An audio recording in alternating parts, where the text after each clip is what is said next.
I have not washed my hair since Obama was in office. There's no way that's true. I try to do it once a year just to like please my mom because she like, I don't want to lie to her. She wishes I did it like probably weekly. Wait. You're saying you don't put any soap product in your hair, sometimes, nary but like, once a year. Sometimes some like Irish Spring might make its way over there, but like it's bar on hand, maybe if it gets lucky on shampoo is a sham. There's a reason why they call it shampoo, okay? It doesn't make my hair feel cleaner or better. It's ridiculous. It's like a bunch of chemicals. No. What did the Romans do? I think they bathed and waded in the water and clean themselves. And I mean, they like douse themselves in oil and stuff. Do they do that? Essentials, if they're available. I get massages and like you can like bump where up do to get you? some. I feel like where do you get your massages? A number of like Quingang places. This is what I was thinking. Yeah. Like 3 or 4. I don't really like want to be a regular at any of them, so I kind of jump around. You know what I mean? Why? Because you don't want like the emotional connection. Maybe. Yeah. I don't want to be like one place I go to get that. I want to like just like keep it moving. Wait. Keep it casual. But what's the psychology of that? But I don't want to go. It's like not wanting to go to the same bar. It's like because you feel like an alcoholic. You go to the same bar, but if you jump around and go into the same Quingang masseuse at the same location. You feel like a sex addict? No, not a sex addict, but you're like kind of like relying on a specific person or thing. So it's like maybe keep it casual by like diversifying and going to different masseuses. It makes sense to me. Do you see what I'm saying? I mean, yeah, I'm a loyalist. So even as a child, my mother would mock me.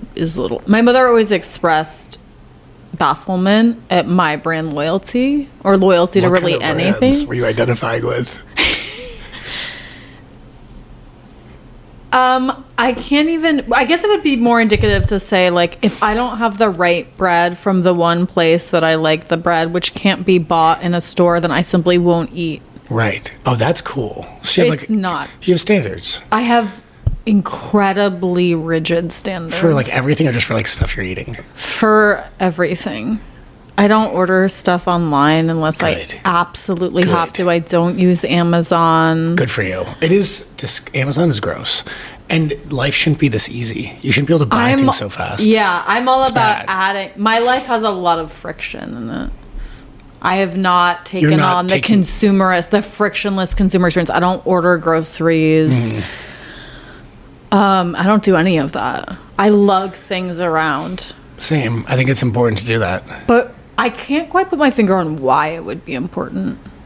Because people were just like ordering, like watching Netflix, getting Uber Eats, taking Ubers everywhere. They're like, every interaction they're having with the world is something they're paying for. They're only interacting with like employees. Think about it. If you Uber everywhere and go to your restaurants, it's like you need to like be a civilian and like lug your groceries to the grocery store or from the grocery store. I think that's just part of life. Like not being waited on all the time. Because I think all those things are just service. You're getting service. Like it's kind of just like being like from LA. Is that how it works over there? I mean, I kind of feel like if you live in LA, you're just getting serviced all the time. I think a lot of people are just getting service all the time. I mean, what a way to live. I don't know. I think it's kind of like hollow after a while. Just getting Uber Eats, like, come on. I don't know. I have no idea. I've never really, like, it's never really been a thing. I don't even know how to use Uber. It's an app. Oh, Uber the app. I do use Uber the app more than I wish. I'm a hailer. You are? That's cool. Well, then if I'm in Brooklyn, that's why I don't. Yeah. I don't go to Brooklyn because then I can't get home. You can hail in Brooklyn, right? Very, very rare. I feel like people always want you to go to some bar in Clinton Hill. Yeah, no hailing there. You can't hail a cab. Right. There. So then I'll like have to ask a friend. It is good to go yellow.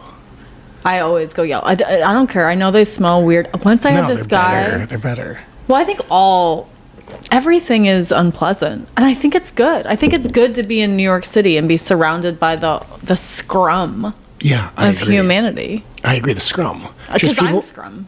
We're all scrumming around too. Yeah. Everyone's trying to get from point A to point B. It's like, oh man, just like, and I think about it all the time now with like the seniors I work with are just like, yeah, like I'm like able-bodied, and it's like this, even like the snow and the aftermath of the snow. Like I ate shit multiple times.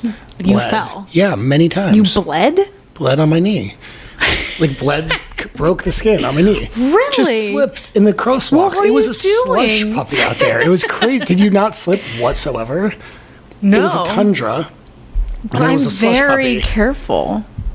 Like my rigidity with products, I guess I would say I'm also very I mean- careful. I have, as an adult, eaten pavement. Yeah. Full on. Once, and one of my friends is still traumatized because I fell face down on the street in the East Village when I was like 8.5 months pregnant. And they Oh my still God. bring it up years later. They're like, dude, remember that time? Like, it frightened them. Yeah, I mean, can imagine. I was fine. And Were the you baby shook? Were you was shook? fine. No, it's as an adult who has like fallen on my face multiple times. Yeah. Falls are real. They are real. Well, Like and I think seniors. like the reason I brought up about the scrum, like part of like why I think you saying like there's like value in like we should be scrumming around. Yeah. Is because like you identify with and see what other people are scrumming around, and it's like everyone we become like you coexist. That's why like everyone helps each other on the train, right? Like the train only 1 out of 4 is handicap accessible, and like I always hate when people say New Yorkers are rude. It's like no, they're not. Like New Yorkers help each other. Like someone's waiting 8 seconds with a stroller before someone's helping them, right? And that's out of necessity because the systems don't support fucking people with strollers and people in wheelchairs and people who have like bad backs, right? So it's like I think the reason why going to get your groceries and walking to the train instead of just being service and Ubering everywhere, it's like you get to interact with other people and potentially support them and like, you know, just interact, coexist, as Yeah. opposed to just like getting in your little like, ivory tower of an Uber, you know what I mean? Yeah. Uber's fucked up too because it's like people are just waiting to serve. You know what I mean? Like usually it's like, well, I guess cab drivers have always been that way, but it's like I know a bunch of delivery guys who they used to like work for a pizzeria. They got an hourly Yeah. wage. They like took pride at working in that place. They had like Yeah. coworkers where it's like, hey, I got to call in sick, and they'd still get money potentially. Now it's like everything's hired guns. Like restaurants don't have their own delivery people; they just outsource, and those people have like no connection to the restaurant. So they're you know they're treated interchangeably. It's like Yeah. so dehumanizing, and they basically wait around waiting for the opportunity to make money. Like they're not paid when they're waiting to serve. Yeah. It's crazy. It's just punishing. Totally. It makes me, well, first I want to introduce you. And then, this is John. Hi, it's Francesca, Critical Babe Theory. And this is Johnny Gaffney, actor, artist, and most importantly, at least today, founder of Senior Centertainment. Wow, the F word. Founder. Right? I guess in a non like startup context, it What doesn't is the feel word? filthy. No, I will take it, and thank you. It's wonderful to be here. What else would you call yourself? know. I mean, you literally I have to update created my it. A LinkedIn. creator would be Creator worse. sounds like I'm on TikTok, which I am. I'm aspiring to be growing a TikTok. Being popping on TikTok in your late 30s is embarrassing, but like trying to build a TikTok is very humbling. But my So experience. creator school though, I would take creator. Yeah, No, I'm but kidding. this is like but Senior Entertainment is an actual functioning organization. So creator doesn't work for it Yeah, because it doesn't. creator is too like ephemeral They're all like kind of icky, these titles. Like to me. But when I hear founder, I just think like founder. Right. Founder. Yeah, See what no, I it mean? makes sense. Not It like is the right what that word. means in Silicon Valley. There's also like the like chief rock star. There's that got play. Everyone like we were always making fun of that, but I think everyone realized that was like a funny thing, like sales ninja. Yeah, you know? totally. It's so embarrassing. But TikTok to me follows no rhyme or reason. About like what resonates there. Yeah, I have no idea. That's Which is kind of great. I think that's kind of cool. I think the internet used to be like more like whimsical. Yeah. And Instagram is now like just like confirmations of reality and not like whimsical and fun, you know? And I think TikTok, Yeah. well, TikTok's also they're all pretty primal to me. It's like I end up seeing people getting their heads chopped off on like See, everything. that's my Not just X. Like I'm off X, but that's my fear. That's when I first, because I basically use TikTok for the captions.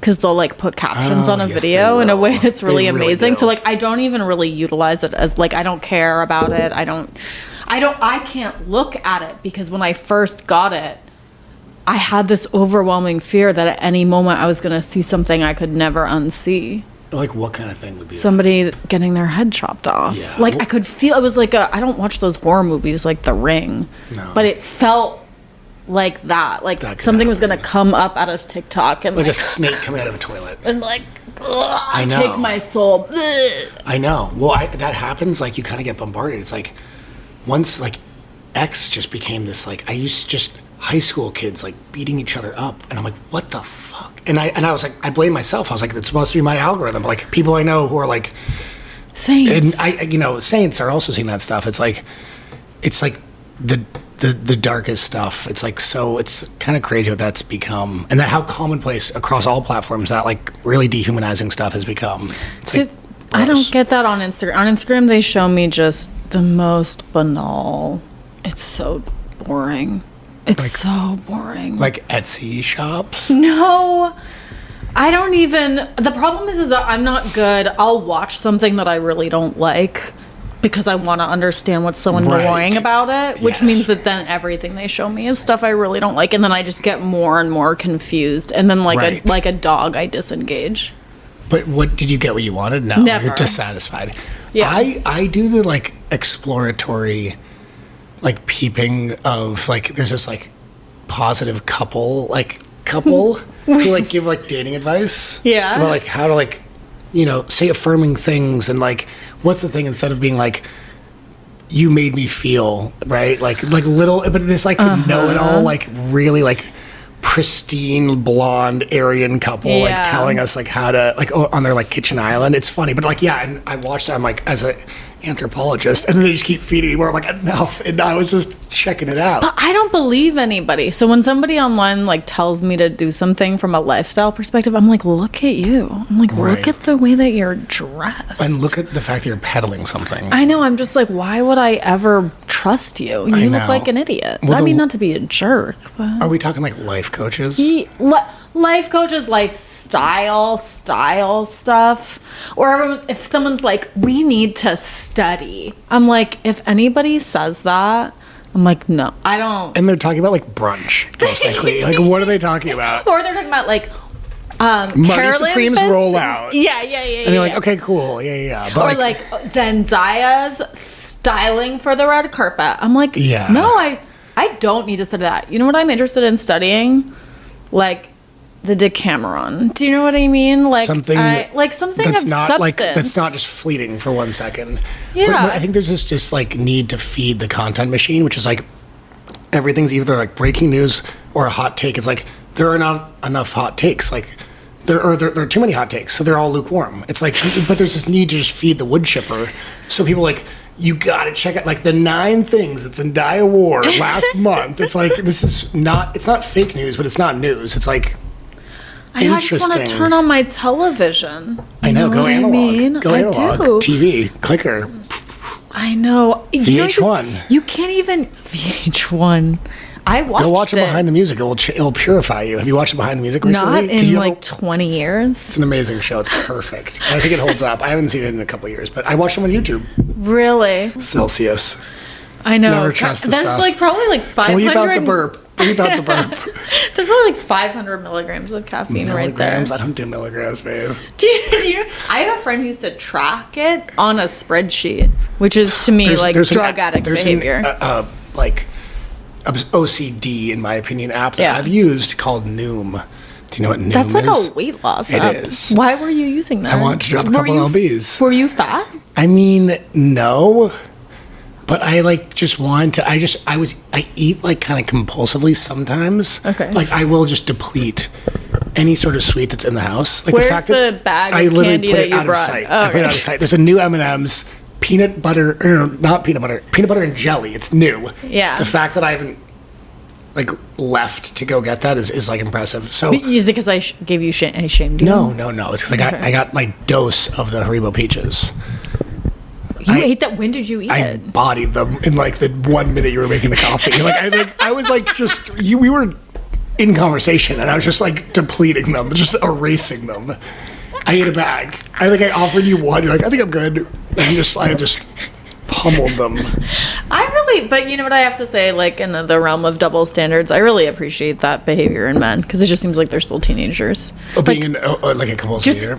just like inhaling food. Like I have this one friend whom I love, and every time I cook for him, it's like he's gonna eat like 5 servings. He'll eat 2 loaves of bread. It makes you think he doesn't know how to cook or something. No, it just makes me love him. Yes, it's just so nice. Do you know what I mean? There's something. Whereas like with a woman consuming in that way, you're like, oh God, you know? Oh no, come on, no woman on woman hate. You're mad at them, like.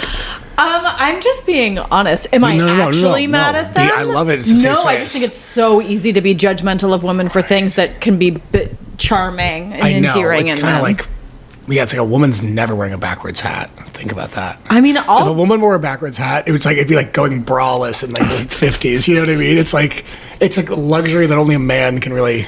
Well, I'll do it, and occasionally, because like sometimes I'll like play act at being masked, which is honestly so enjoyable. Do you do the hat with like the ponytail in the back, like the baseball hat? No, you gotta kind of hide the hair, and you kind of gotta like. Oh, that style. I'm not swearing. You can't. You have to hide the bosom, so you kind of like get the hat, and then you're like. Is the hat like to the side, and you're kind of like a. It just depends, like what kind of. And I got my Tim's. You know what you remind? I mean? You're kind of giving me Julia Stiles to Save the Last Dance. What do you do when you're like, I got my Tim's, I'm doing this. But I remember my friend dressed me up one time, and everybody was like, "Oh wow, that's like really working for you." And I wish. What was the look? The look was like big shirt, big like hat, like JNCOs. I don't, dude. What were the jeans? Baggy? Yeah, like big baggy. Tommy Hilfiger. Like let's say. Exactly. Yes, I mean, sounds like a look. Yeah. I like got dressed up by other people, Styled. and I got styled famously, and I was like, why am I not living this way? I was like, I would be pulling so much tail. If I, because like I feel like this is self-aggrandizing, so whatever. No, I saw someone. They're wearing a like Grinch green Nike Air Maxes from 100 feet away. I was like gravitated towards them, and I had to walk by them. And then I get there, I'm like, get closer, and I'm like, also a green puffer, same Grinch green, also a Grinch green beanie. Yeah, and I was like in love with this person, and then like they were smiling, they were talking to someone. I'm like, I don't know if I'm attracted to women. I'm like, because I'm attracted to like that green Grinch green outfit. You know what I mean? Like, and the person was smiling and seemed sweet. Yeah. But like, as long as she wasn't like saying a mean thing, I would have fallen in love with her because of the Grinch color. Green. Just the whole vibe. Wow.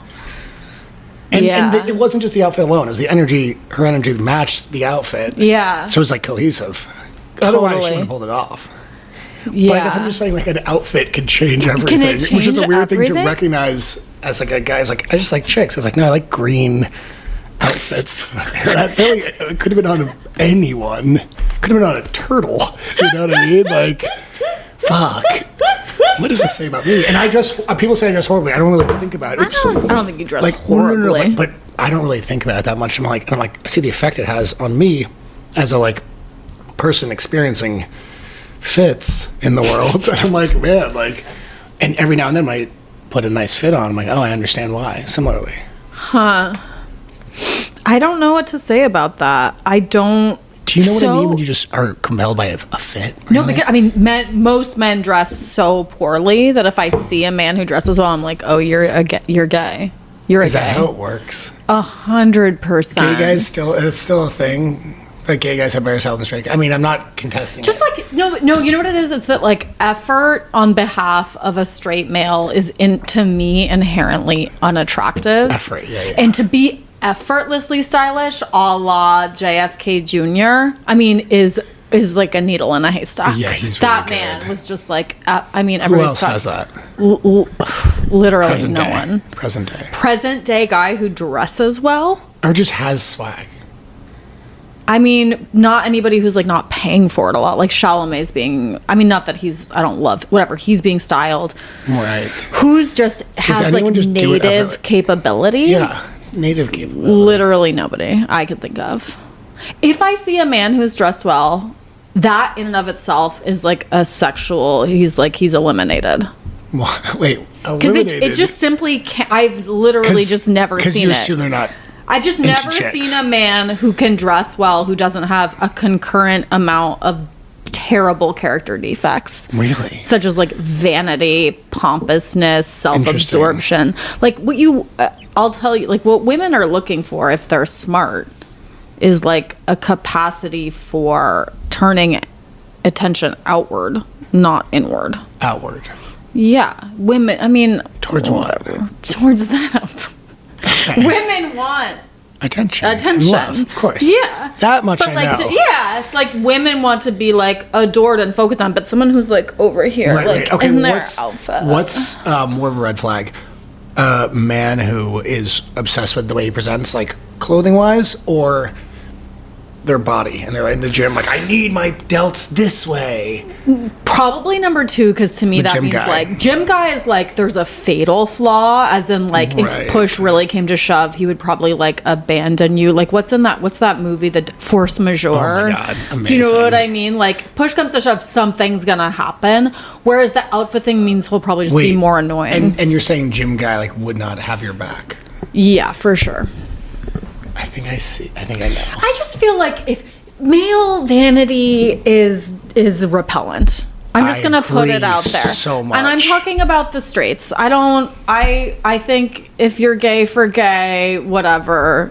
Yeah. Do it's- I'm talking about, whatever I'm you talking want. about straight man culture, which I'm a member of. Card Straight carrying. men. I'm disgusted But I also by feel vanity. weird. I also don't like bashing because I am like, my ethnicity is like white guy from outside Boston. So like, I'm that guy. So No, my first husband was from outside Boston. I'm just saying it's like there's a thing that the certain white people do with like white people. I'm like, oh, you mean you and your family and almost all of us. Yeah, white people. It's like people like to like shirk responsibility from it. And I think that's like cowardly because like white people do have culture, and it's just not appealing. this is white people culture. Stupid. You're a little like I say R word when I'm referring to myself. I would Yeah. never call anyone else it, but I feel like I literally that's heard you use that word the other night. What's I let it rip. Okay, another R word, rip. Well, my justification for a while was that my cousin is like Fragile X. It's called. It's like severely autistic. Like has never said more than 3 words in his life. Yeah. Fragile X chromosome. That's kind of I a think good that's thing what it for like is. men in general. A fragile X, or no, men are the Y. No, it's bad. Woman Fragile X thing. is bad. Okay, He no, I like believe he you. like doesn't. He's like not unhappy. He lives in a home, and he's 3 weeks older than me. So He's 3 weeks older than you. yeah. So Oh, it's wow. like I learned to ride a bike. He like kind of did sort of eventually. Like it's like I learned to get my license. Like we have our birthdays every year at the same time, August. So it's August. like we grew up together, but he was just never verbal. And why am I telling you this? That's why you can use the R word. Oh yeah. Well, people would be like, I would like, yeah, my cousin Peter's retarded, and people would be like, and I'm not trying to like, I wasn't trying to raise like ruffle feathers.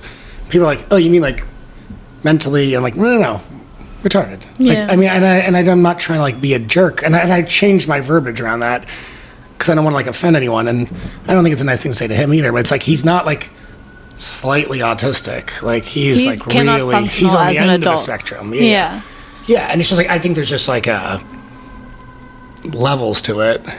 But wait, what does this have to do with white people not having culture? Oh, because they call themselves. No, Because but- I was saying stupid. Like my white people culture is calling yourself retarded and saying stupid. And you asked me. I was kind of explaining why I don't think I have an R word pass, but I have a connection to the culture via my cousin Peter, and it. also I identify as SPED fully, and my mom's a SPED teacher. What's SPED? Special ed.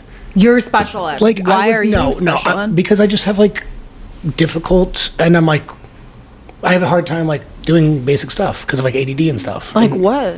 I don't know, like leaving tying my shoes and walking out and like leaving the apartment and not like forgetting a million things. Just ADD. To me, that seems pretty normal. No, and I'm not feeling bad for myself, but I just learned that like I have to kind of work differently because my brain is like, I mean, I think it works slower, but it works differently. But like I'm a little like I kind of identify with the R word because I felt that way. Like I feel like and I'm not. It's not like a sob story, but it's just coming to terms with like took a very long time to learn how to read and shit like that. And so, Do you like to read? I do, but it's really hard for me. But I do. Okay. I do enjoy it when I do it. I'm not like super incapacitated. I'm not like. Yeah. But yeah, it's like. identifying with the struggles of like my cousin. You know, I don't really identify like with his struggles, but like I identify with things taking longer and things should be specialized for different people. I guess I just don't know really who decided the mean experience, the average. I don't really believe any of them. I agree. I mean, what are they talking about? What are they talking about? It's like you should be able to take a test. It's like, yeah, but you made those rules up. Right. I mean, I was thinking, why was I thinking about this? I was like, God, if left up to myself, all I would do would just be to like cook and clean my house. Really? That's literally all I want to do with my life. I mean, and take care of my kids. Yeah. That's it. If I was absolved from any civilian responsibility to be a citizen. No, are you kidding me? Cooking, cleaning? No. And like futzing with my house. Futzing and beautifying. Like Martha Stewart futzing. I mean, I don't like her aesthetic. I just watched a documentary about her. I'm obsessed. I didn't really know her deal, and now I do. I mean, she's maniacal. I know you can see I'm not that. that maniacal. Okay, fair enough. But the idea of like beauty in the everyday is what I think one of her like tenets, which is like, what else is there? Well, it's easy to not like take those opportunities to beautify. Well, yeah, cool if you have like a job or you have to do other stuff. That's why I don't have toilet paper right now. It's like I can't plant fucking plants. I need to plant a toilet paper plant because I ran out of toilet paper, and like I don't have time to go to grab it, and someone might come over and want to be expecting and or want to use toilet paper, and that's going to be awkward. That's happened to me many times. So you should be ordering. I just ran out of inventory, and they're like, okay, well, I have to go get toilet paper while they wait. Are we talking about girls? I try to, yeah. I've been shamed by like my platonic male friends, and it doesn't really cut as deep. Has that been a turning point in relationships with women? The time that they come over and there is no toilet paper and they have to wait for you to go to the store? Has that like changed anything? I don't know if it's better or worse. That usually this happens at like between the fourth and sixth time I've hung out with someone. Oh, so there's enough like they know that it's an anomaly at that point. I'm like, by the grace of God, like that wasn't the first or second time. Oh, got it. So like, okay, he did have it last time. And has anyone ever mentioned it? Oh, it's always a thing. If I don't have it, like I do not try to pretend it's okay, even though like I don't give a shit. I'm like, I know I'm supposed to like provide this. This is a basic thing. It's like the house should not be on fire. Like, don't invite someone over if the house is on fire. Right. Don't say, sure, you can use the bathroom if there's no toilet paper. I've made that. I understand that covenant, and so I'm like remiss when I don't have the goods. So I'm like, my bad. I don't use the stuff. Okay, I just take a bath, and no. but like I know I fucked up, so I'm like, I'm just gonna go to the store. I can't get you anything, a banana as a token of my, But you're forgiven for this oversight. I mean, yeah, I'm roasted.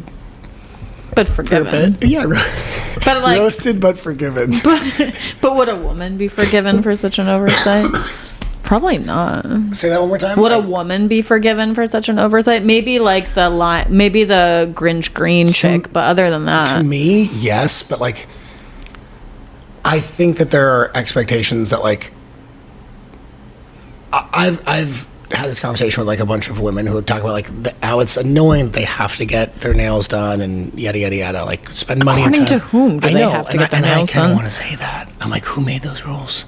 Like men, okay. They don't care. Men do not care about nails. I just want to put that out there. But it's like I don't. The toilet paper thing is something I wish I did provide, but it's like there are a lot of like niceties people spend a lot of time and energy to provide that they don't even care about. It's like, we need to clean the house. My friend's coming over. I'm like, aren't they your friend? Like, clean the house if you want to clean the house. Well, like your friend, are you trying to sell the house? Do you work for Sotheby's? It's pride. It's pride of presentation. I would never have anyone over to my house if my house were not in tip-top shape because of personal pride and standards. But what if it's like, okay, you want to see this person, but you don't have time to prepare adequately. Are you not going to see them? I always have time to prepare adequately. Okay, fair enough. But that's my my priority.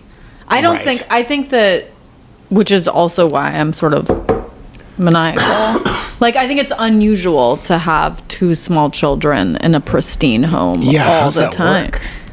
I'm psychotic. That's I've what I'm trying to heard tell you. Janine Garofalo said this. If you clean your bathroom every day, you never have to clean your bathroom. Think about that all the time. Do you Totally. Is that your vibe?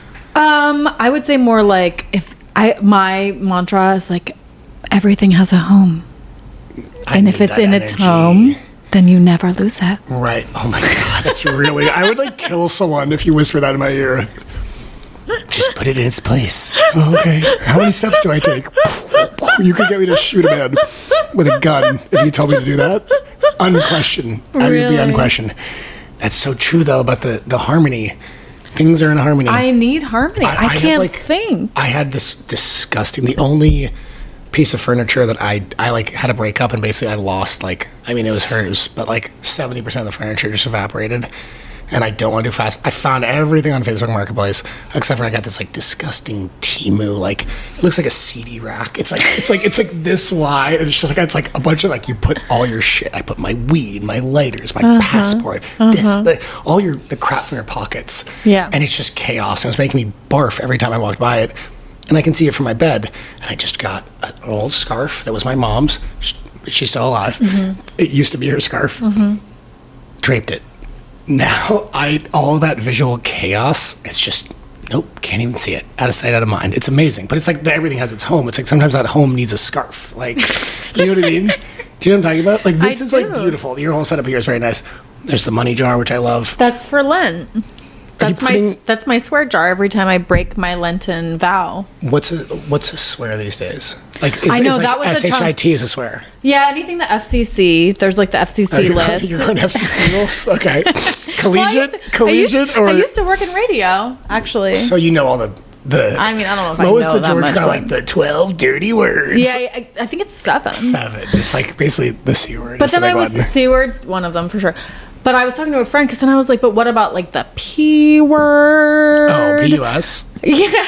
That's definitely a swear. And I was like, I don't really feel like that's a swear word. She was like, would you say it in church? And I was like, church rules. I was like, okay, I thought we were doing FCC rules. Okay. Well, I'm trying to expand my purview. It is Lent, so you should incorporate the church's views. Yeah, totally. Exactly. So I'm doing like, I'm trying to have as wide of a realm as possible. DICK is also a swear.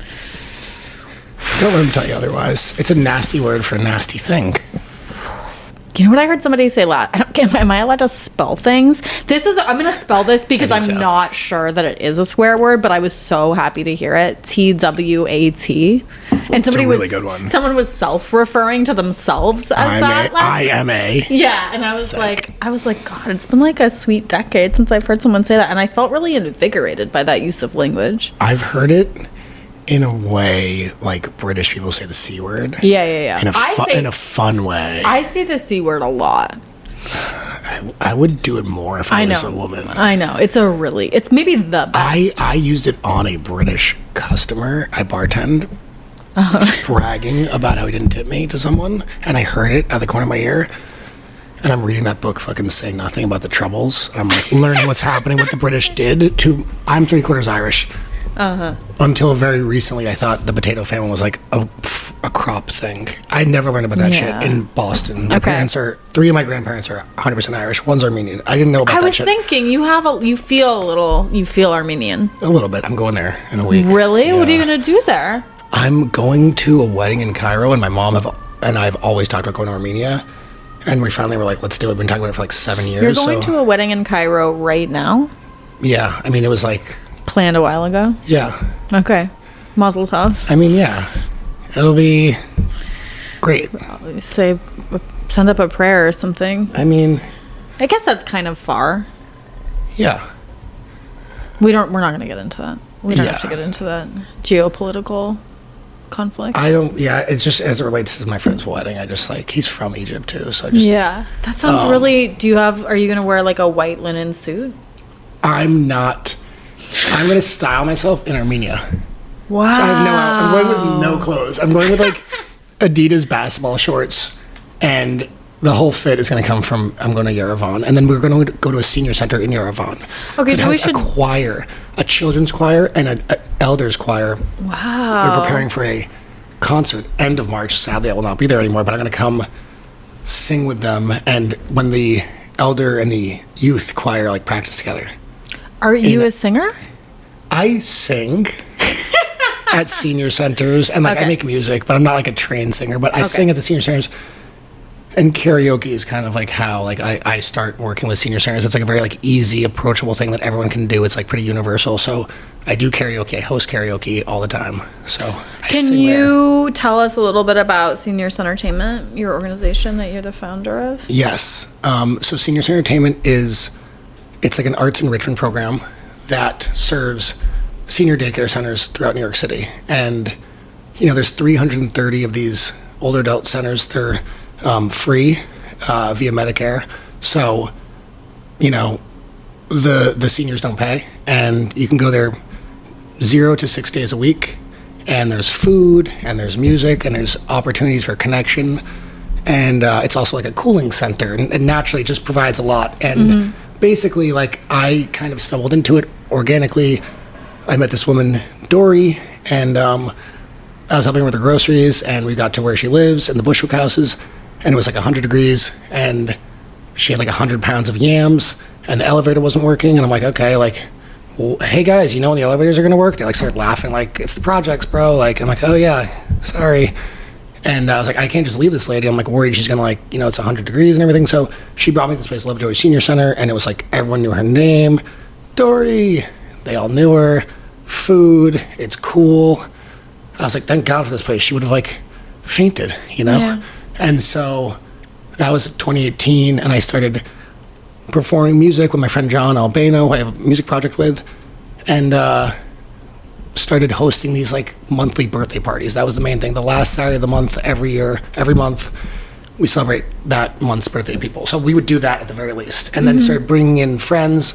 My friend Angela Trimber is a dancer, artist, and dance teacher, and she did a dance class. The seniors were like thrilled to have an amazing dance teacher, and Angela was thrilled to like provide this for seniors, which I don't, a lot of people haven't had the opportunity to work with, and kind of like cater to seniors. So it's a fun win-win.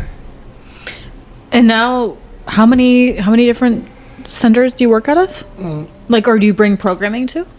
We work with 3 centers like that we really are providing consistent like quarterly programming to, and the programming is all it's not like one-off spectacles. Like originally when we started, it's like, oh, my friend's band will play, and that was amazing, and that was great. And the bands would like, Faux Real is this band. They were in London at the time. They're in LA now. They were the first act that like they're like, we're on tour and we're going to play Baby's All Right on Friday. Can we perform at the Senior Center? And I'm like, absolutely, right? So bringing people in and performances, but eventually it's like we wanted to give them things that weren't spectacles they could interact with. So now it's more like we're doing things like a creative writing workshop that these women, Katerina and Marie, authored this personal histories writing workshop that they've been running at Brooklyn Public Library, and it's very existential and autobiographical, and they're like, we've always wanted to do it with seniors, so we just did that with a center, and we want to do that like at all the centers, like once a year at least. And it's like a 6-week, 4-week, this was like pretty short. It was like a 3-session thing, so it's like writing workshop day 1, day 2, and then culminating in a recital. Got it. So we want everything to culminate with a performance, because basically we want to develop stuff that's like, there's hundreds of ways to succeed, right? So it's like this personal writing history. There are people there who are novelists who could write a book, and we want them to feel challenged and engaged. There's some people with dementia who like reaching into a part of their memory they haven't explored is like, that's a win for them. Some people holding a pencil, writing, standing up and speaking the work. Like there's so many different ways to interact with it and, grow from it. So that's the programming we would like to implement, like very like almost universal, like many opportunities to succeed and work with it, and that aren't like stringent. The dance class is not about like who can do a perfect, pirouette. I was like, what's Alyssa Leo's like stuff like, but it's just very affirming and meeting people where they are, because a lot of people are like have intellectual disabilities or like mobility issues, like a lot. Like we want to do a dance class where it's like half the people can't move like fully, and some are in wheelchairs and some aren't. So how do we engage those people and find ways can meet everyone where they are? And I guess I want to also, so then you've started, is this like so Dignified Farewell is like a new sub program through it? Can you tell us about that? Yeah. Yes. So Dignified Farewells is one of the offerings of Seniors Entertainment. It's like one of the ways you kind of want to meet the senior centers and the members where they are. And so basically it's a pro bono celebration of life for families that don't have funds to have a proper cremation or burial or funeral, because they can be quite costly. It was born out of a pretty direct need. A very close friend of ours, Minerva Herminia Vargas, passed away, and her family didn't have money. She died without money, and there's this like vicious system where getting relief to have like your family's ashes from the city costs, like you basically have to pay for it outright and then prove utter poverty and having no money whatsoever to maybe get it back from the HRA maybe within 12 to 18 months. So basically funeral homes are like 12 to 18 months? And it's like, like 57% of New Yorkers can't make $1,000 payment. Let me make sure that's right. 57%. Wait. So okay, Yes. so so that I can totally understand. So when somebody dies, they want to usually these days they want to get cremated, right? That's just the cheapest thing. That's the cheapest thing. And how much does that? Do you have any sense of what that normally costs? So like in New York, it's like the cheapest is like $600 with all the tax and stuff. It's like $900. That's the cheapest. On average, it's like $1,400 to $1,700. Okay. And so, without getting too much into the business of my friend who passed away, but that's because this is my point of entry. Yeah. The way the system works is if you don't have money, you prove your lack of money. Yeah. Say my aunt passed away, we don't have money. You prove that you don't have money. Even still, you have to make payment and find a funeral home and make the payment, and then you will likely get money back. Okay. But it's up to $3,000. Sometimes you can exceed that. Like, it's a very conservative payback, and it's you need the cash. It's like you're not offering relief. You're promising someone money later. They need it now. Yeah. They need it now. Yeah. Their loved one died. And to me, it's just so upsetting because it's like the one thing we know is going to happen is that people are going to die. How come there's no system for this? That's not painfully bureaucratic, punishingly inhumane. Yeah. It's like you have to haggle and you have to scrape together cash. Like, to me, it's like there should be more diabetic test strips. There should be. But it's like, this is like there's no way to feign ignorance that this woman like was going to die. Yeah. She didn't have money. She never had money. Yeah. How are you charging her one more time for being poor? You're punishing her one more time for being poor in eternity. I mean, it's sick. And I don't want to get too much into that person's business, but I know I already kind of have. But the funds came through on their family side, thank God, after the fact. But in the meantime, when we didn't know what was going to happen, if she was going to, definitely there wasn't going to be a burial. Definitely there wasn't going to be. Because that's even, I would assume that's much more expensive. And I'm very lucky. I have a friend, Jordan, who I work with. He's a bouncer at the bar I work at, and he worked at a cemetery. And he's like, yeah, dude, it's like $2,000. It's like if someone has $1,900, like it's just they're not getting it. It's like that's just you're not getting your aunt's ashes if you're $100 short. It's like it's just so like punishing. And so long story short, our friend her ashes were regained by the family. But in the meantime, before that happened, we threw just a kind of celebration of life with the seniors. And I was like, what are the elements? What should we do? And it's like, well, she was a musician, so let's play her music. We all made music together. She sang there, so we played her music. So we had a IRL gathering with friends and family. Her family was working. They couldn't come, but they appreciated it. And the seniors, we passed around a composition notebook. People wrote something. We made a video. We interviewed people. We made a little shrine with things she liked: Cafe Bustelo, Betty Boop, Puerto Rican stuff, Catholic stuff. And we came up with this program we want to do, this offering we want to do to help provide this. It's not the most crazy thing in the world. It's just a very simple way to kind of punctuate someone's death and life. Yeah. And it's been couple $100 on posters and tunes and cake. It's like really simple. Provide an opportunity for people to mourn, because I got some advice. My best friend died. I almost didn't want to go to the funeral. I was really messed up. And my mom said, you won't regret going to a funeral, but you might regret not going to a funeral. Of course. And so to me, it's like, with the seniors I work with, like, death is part of life, and they're very close to it, and they're in the throes of it. So like, hey guys, we're gonna have a funeral for Minerva tomorrow. Like, really, tomorrow? Like, we're not? Yes, we're gonna celebrate Minerva tomorrow. Show up. And they all showed up, and they're all happy they showed up. And it's just like, we don't want to let people just slip away. Yeah. Like, people, especially people that the state doesn't want to dignify with the ashes for their family, like, we have to do it then. Yeah. And so that's kind of the origin of the program. But yeah, it's a thing we want to have available, where, senior centers know we have this, and like, if this situation arrived, and it already has arisen, like, so we wanted to be able to meet that need. So basically, the Dignified Farewell program you would offer the gathering itself. Yeah. And then a video, like, documentation, a little bit document of the person's life, where we interview people. We're also like a notebook with letters from all their friends, like basically a guest book, and a physical shrine that we made. Like, I framed something, and it's very 3D. It's like, for Minerva, it was like a CD and this like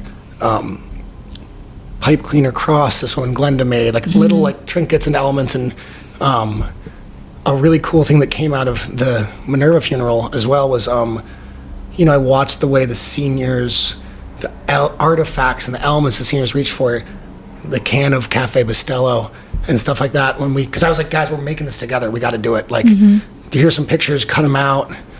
We had the Puerto Rican red and blue poster board, and there's an artist I'm obsessed with. His name's Ron Baker. He's from the Bronx, and we have a mutual friend. So I've been following this guy for a while. I've never met him though, but he builds things that I learned were called altars, which is like, when you see someone who passed away in the hood, and it's like, the bottle of Hennessy and the glass candle. He does versions of that, iterations of that, where he lives in the projects and the Gun Hill houses, and they're very spiritual and existential, and very with elements of like the African diaspora, but like concepts of prosperity, and it's very much about celebrating people, and finding beauty in these places that are often overlooked. I would say that was my kind of takeaway, and so I hit him up on Instagram. I'm like, hey man, fan of your work, and I saw the seniors mourning people, and I saw the way they reach for the can of Bustelo, and I see that you in the same way, like I think oftentimes the way people mourn in Black communities with the bottle of Henny, and he's like, yeah, it's like the same word in different languages. I'm like, wow, I wasn't crazy, okay. But he, about a month later after this funeral, he did this altar making workshop where he kind of talked about his practice about paying respects to the universe through artifacts and elements and like offerings. And it was a workshop where the seniors were kind of empowered to make their own altars, some mourning some people that they lost, some talking about, I'm manifesting getting a better relationship with my daughter, because we did it before the new year. Like, we did it December 15th. I'm like, let's do it looking into the new year. So a lot of amazing things have come out of like all the kind of pain that the seniors incur, and we're trying to do something with Minerva. It's basically the Minerva Fund, let's not let that happen. And thank God it did. They were able to get but in the meantime, like we just wanted to punctuate her life, and that's kind of the whole mission. So basically, you're sort of like running a pilot program right now, but the idea would be able to be like to expand this program to provide like these free of charge dignified farewell events to anybody who's like low income in New York City. Yeah, we work with just because it is very opaque legally, like we don't want to pay for anything, and we also don't want to impose with families, because there is this kind of like, I didn't want to pay for this because I didn't want to take someone the opportunity from their family to pay for it. Sure. You know what I mean? So We try to do it with senior centers we're working with, but a senior center can call us and be like, hey, we have this person, right, who passed away. And yeah, this is one of our offerings. And when people donate to our organization, they can like mark and say like, I want this to go to the dignified farewells. Yeah. And it's like between $700 and $1,000 is how much we spend on them. So it's like pretty on each one. Yeah. Mm-hmm. And it's like, maybe that number will go up if we get a bunch of money, but it's very lean and it's very inexpensive. And it's basically a lot of people show up and kind of volunteer and try to help out, mainly me, but we had a bunch of people from Minerva, including my music partner, John Albano, who made so much music with Minerva. So we just want to bring people together and, inexpensively. And then provide the service that isn't currently being provided by the city. Yeah, which is like capacity. dignity. Yeah. It's like unfortunately, I mean, I wouldn't want to do this, but it's like I can't buy a plot of land in the Bronx Cemetery. Like I don't have that money. Yeah. And like they don't even know it exists. So it's like this is a little thing we can do. Very little. It's like instead of playing bingo for the 1,000th day in a row, you're going to play bingo in an hour and we're going to do this thing, right? Yeah. And just giving people kind of making it really easy to celebrate and taking the moment and let this woman's life and death kind of like be heard and seen. That's kind of the idea. Yeah, because everybody wants that. Yeah. I think that's like, you'd be a fool not to take inventory of the amazing things someone did on this planet that you're lucky to be close with, right? Like the senior center she spent more time there than anywhere else for the last 15 years of her life. Like this is where this was the closest thing to home. And a lot of Thanksgivings there I spent with her, like the place provided a lot for her, and we're lucky that we got to know her. So it's like, we'd be fools not to just take a moment. Yeah. Okay, great. Well, we're going to take a break for a minute. If you guys want to hear the rest of it, you can go to patreon.com/criticalbabetheory. My guest, Johnny Gaffney, and we will be right back.